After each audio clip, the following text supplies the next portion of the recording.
This is very exciting right here. Let's get in it.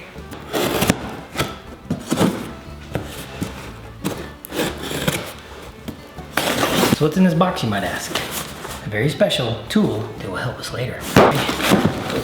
Ah, look at that. SWFA.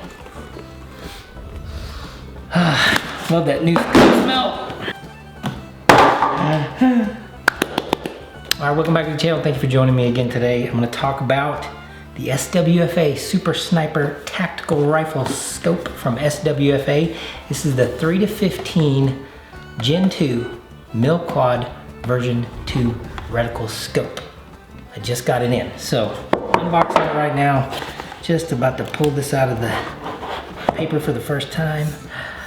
Ooh, look at that beautifulness all the way around. This is cool. This is exciting, and I can see you.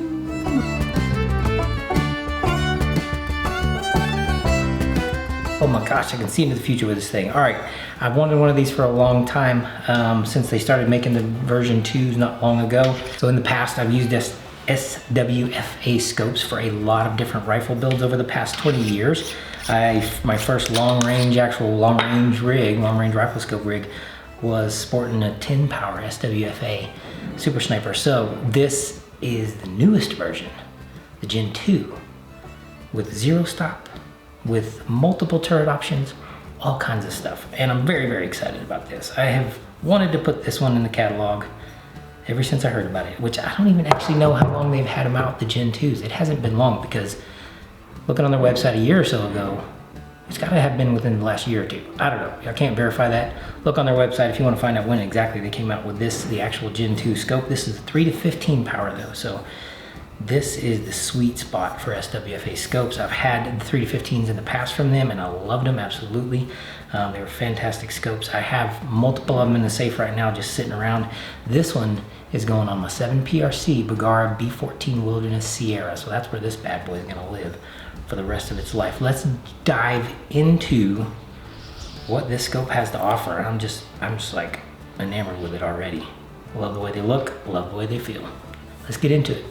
Okay, if you're not familiar with the SWFA line of rifle scopes, it's a little company down in Texas.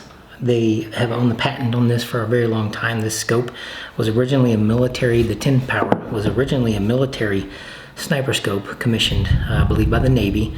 And the company SWFA bought the rights to it after it was decommissioned, or basically stopped being used by the Navy, by the military for their sniper rifles, and they started making the scopes in the civilian market, and releasing them in the civilian market, and they kind of upgraded their processes and stuff like that to make a little bit better rifle scope. But it's basically a bomb-proof scope. They're rated for 50 cal, all that good stuff.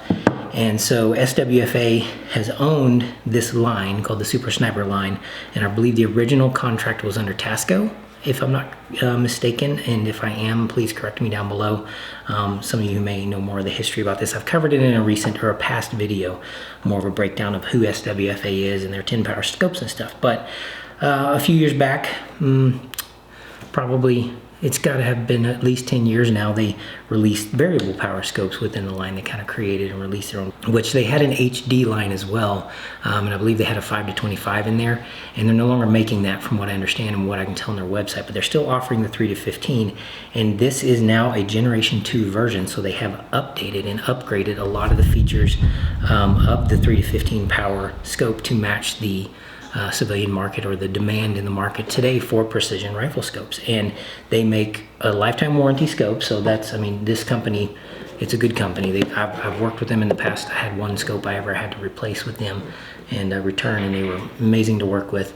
And they offer a lifetime warranty on their stuff.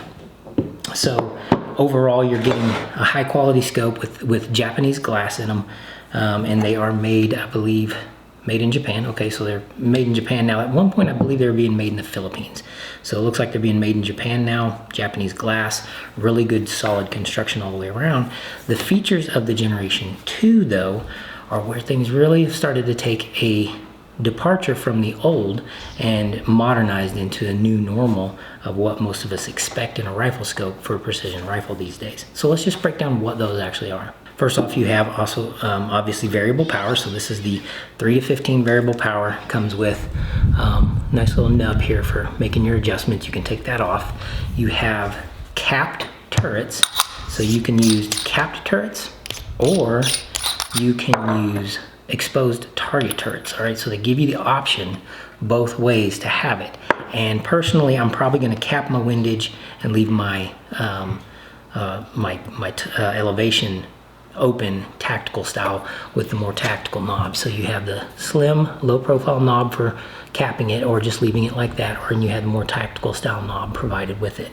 This is a major feature upgrade here that I think is super juicy when it comes to scopes. They also have integrated a zero stop in their scopes now. I haven't played with their zero stop yet at all. This is my first impressions and first take with this. So I'm going to get this thing mounted on a rifle, and I'm going to put it on my 7 PRC, which I just bought and I'm working on getting together. So that's going to be the dedicated rifle scope for that. Overall, the construction quality, the anodizing, the 30 millimeter tube, so it has a 30 millimeter main tube, a 42 millimeter bell out front, and you have your, obviously you have your ocular adjustments and everything as is typical with a rifle scope. But the overall construction, it feels hefty and sturdy, and it feels familiar to what I'm used to with SWFA scopes. I've had really great experiences with them. You have side adjustable parallax.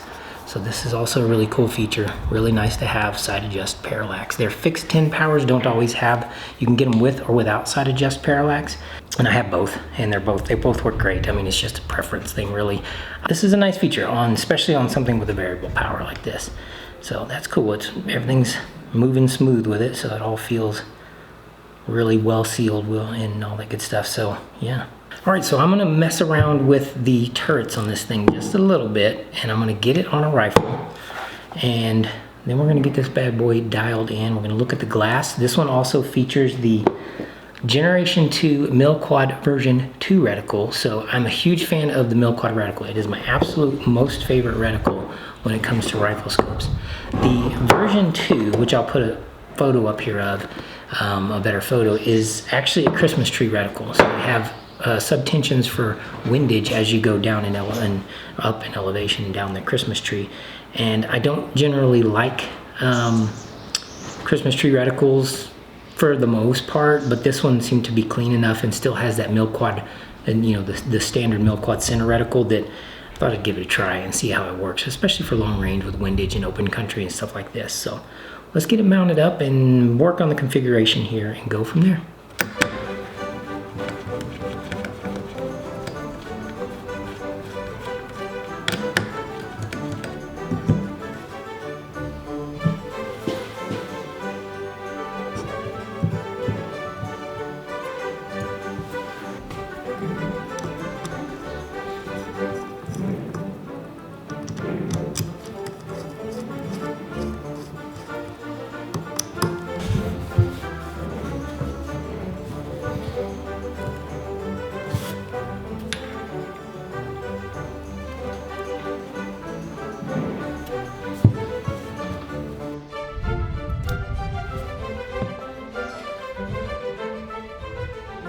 Alright, one thing I noticed that is missing from the package is the sunshade, which is typical for SWFA to provide a sunshade with their rifle scopes, and they didn't provide one with this one, so I will be looking for one of those for out here in the West, because definitely need it where I'm at. But just getting it leveled here. Some of my tools are still packed up, so we're just kind of hack jobbing this for now until I can get my gauges out and really test and make sure she's nice and level. But simple tricks are the best tricks. That seems to be just about where we want that. Double check this. Loosen those up a little bit. Now the surface I'm working on is not exactly level, so like I said, sometimes you just gotta wing it with what you got. And this method of putting a precision square underneath and using it as a base to lift up against the bottom of the scope, which is theoretically flat and true with the reticle, should be, because the machining and the way they machine these things generally works pretty good. Just put a little bit of tension on some screws up front. Make sure we don't introduce cant into the optical mounting. Yeah. Equal light on both sides. All right, I think we got it level. Let's check it out. Yep, looks like we're there, man. Sweet, Wunderbar, all that good stuff. Let's have a look. I'm gonna put a little snug in these back ones just to hold our scope in place while we're checking. Doesn't need a whole lot of tension to hold your scope when you got the rings on there, so 15 to 18 foot-pounds is about how you want to torque these top rings down, which I need to go dig my fat wrench out so I can do that. Yeah, it looks like we are trued, straight, and square, so I'm going to snug the rest of these down. My headspace is good, my eye relief is good, checked it on checked it on the highest power, so 15 power. Yep, settle right in there, nice clear ocular all the way around, no ringing. Okay, we're mounted up. I've got an open hillside in front of me here, so I'm gonna go ahead and just do some zoomies real quick and check out the optical quality and all that. Oh, that's nice. Check my zero again, or my level again.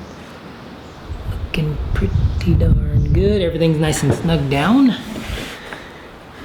Looking crisp and creamy. The hillside in front of me is about 450, so let's see what we got.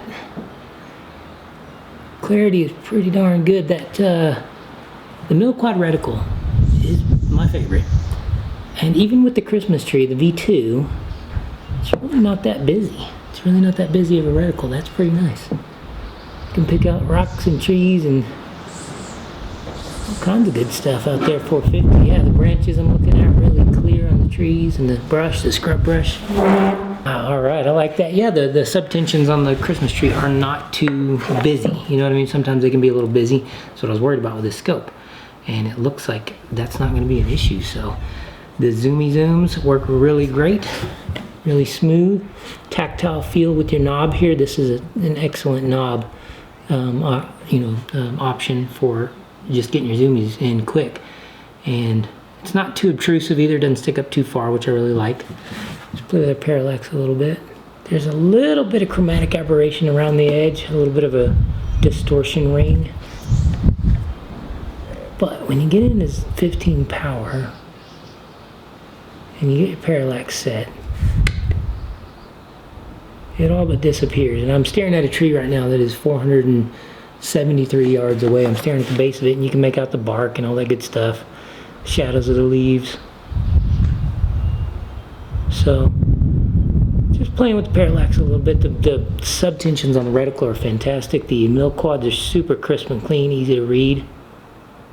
Down in the lower power range, at this range, okay, let me talk about the difference between Japanese glass and, you know, some of your high-end German Schott glass and stuff like that. There is a difference.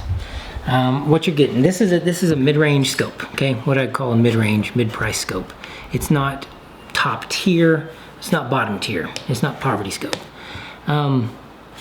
When you're at, what am I at right now? I'm at 3 power, so I'm at the very bottom.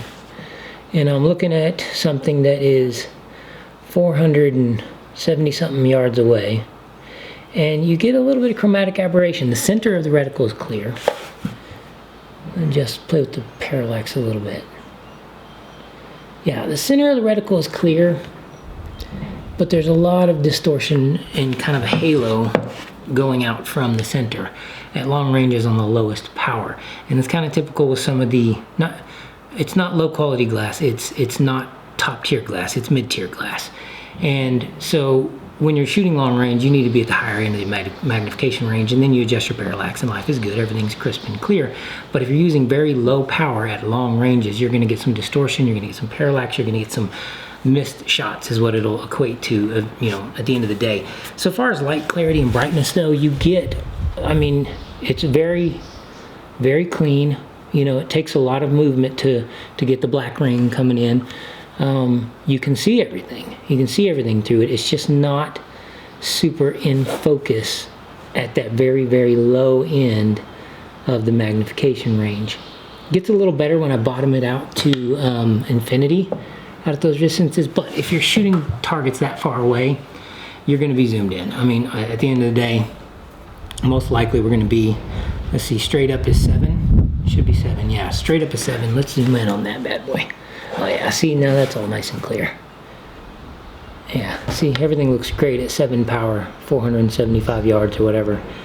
You get a little bit towards the edges, you get a little fuzz. Other than that, that's a small thing. You can get, as I shift my head around looking for, like, let's pick a target. I'm going to put this stable on that little bush right there. Not touching the rifle. I'm going to move my head around a little bit and see how bad the parallax shift is for throwing a shot off type of thing. It's not horrible. It's not bad at all, actually. Yeah, as I move my head up and down, when you got your parallax dialed in, it's not going to cause you to miss a shot at that distance. This is not what I would call, if you were shooting PRS, something like that, this is not the kind of scope I would go for. But for a long range, brush country, heavy duty, like really sturdy hunting scope, they're hard to beat. They really are hard to beat, especially with, you know, you got good glass, you got good Japanese glass, you've got good controls, robust quality of design, you've got good options for adjusting your windage elevation. You have the 0 stop now, which I'm assuming is these little rings right here. That's what I'm thinking that is. So I got to play with that a little bit to get the 0 stop working. And then I'm going to start putting some rounds down range on this bad mamma jamma and see what we come up with. First impressions, man, I like it. I like what I see here for the price it is, the quality versus price. Running the bolt, plenty of clearance. I've got the lowest rings I could find. These are Seekins Precision's rings. And I'm not getting any interference with the scope running that bolt. Yeah, I mean, I'm not slapping scope. I'm not slapping the body.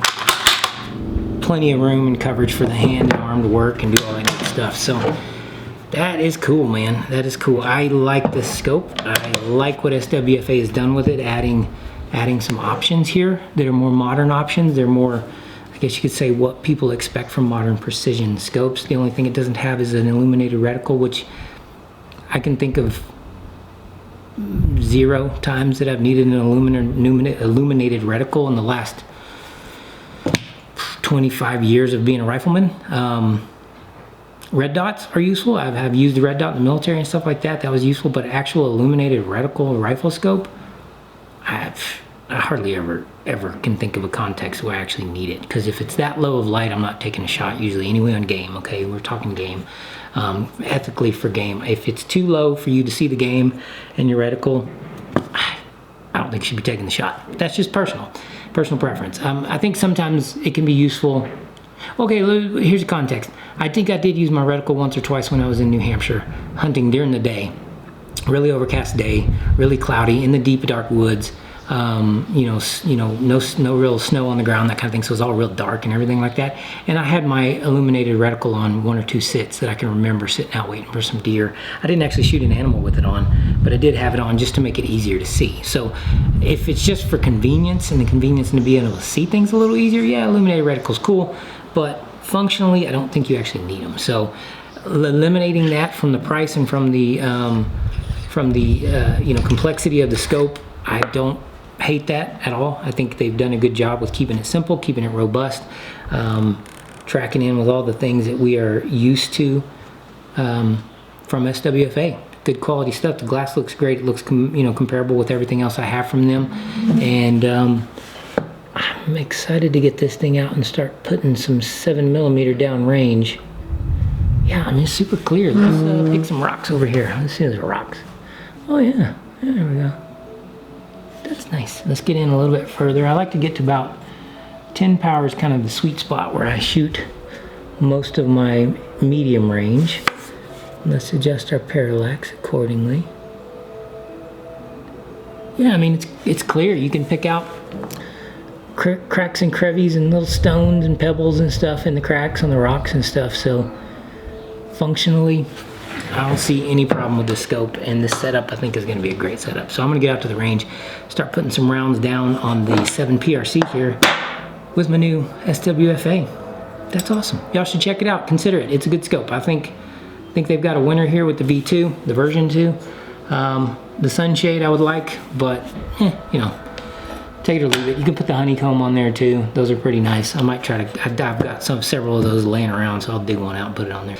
Yeah, I'm gonna play around with my configurations here with my actual dials and stuff like that. I'm gonna get the zero stop played with, figure that out. They don't include an instruction booklet with SWFA. They're kind of minimalist when it comes to their packaging and stuff like that, which I like. Saves you money, saves money on print costs and stuff like that. They have a lot of information on their website, and they're pretty good about getting to your customers. So check it out, SWFA 3-15 Super Sniper version 2, the Gen 2 with the mil quad version. They also make a minute of angle, so an MOA version reticle as well. They make the original MOA quad and the MOA quad V2. So they have all that on their website. MSRP on these things,